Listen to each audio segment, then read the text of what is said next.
नमस्कार। आज अर्को विषयमा कुरा गरौँ। अप्रिल फुल किन मनाइन्छ?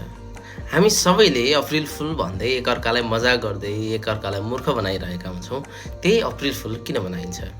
अप्रिल फुल हरेक वर्ष अप्रिल 1 मा रमाइलो र मजाकका लागि मनाइन्छ। यस दिन मानिसहरूले एकअर्कालाई सानो सानो प्रयाङ्क गर्छन् र पछि अप्रिल फुल भन्छन्। यसको कारण के हो त? हजुरलाई थाहा छ? ल मै भनिदिन्छु।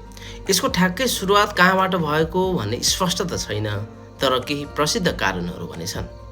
नयाँ वर्षको परिवर्तन। पहिले फ्रान्समा नयाँ वर्ष अप्रिलमा मनाइन्थ्यो, पछि नयाँ वर्ष जनवरी 1 मा सारियो। तर केही मानिसहरूले पुरानो चलन अनुसार अप्रिलमै नयाँ वर्ष मनाउन थाले। उनीहरूलाई अरूले मजाक गर्दै फुल भनिन्थ्यो। यसबाट अप्रिल फुल सुरु भएको हो। अर्को छ वसन्त ऋतुका कारण। अप्रिल महिनामा मौसम परिवर्तन हुन्छ। कहिले घाम, कहिले पानी, कहिले अनिश्चित हुन्छ। त्यसैले मानिसहरूले यसलाई मजाकसँगै जोडेर रमाइलो गर्न थाले। पुराना संस्कार र पर्वहरू।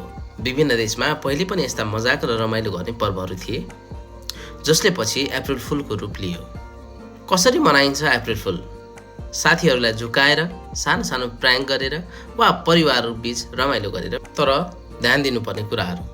मजाक गर्दा कसैलाई चोट नपुगोस्, डर नलाग्ने र सम्मानजनक हुनुपर्छ।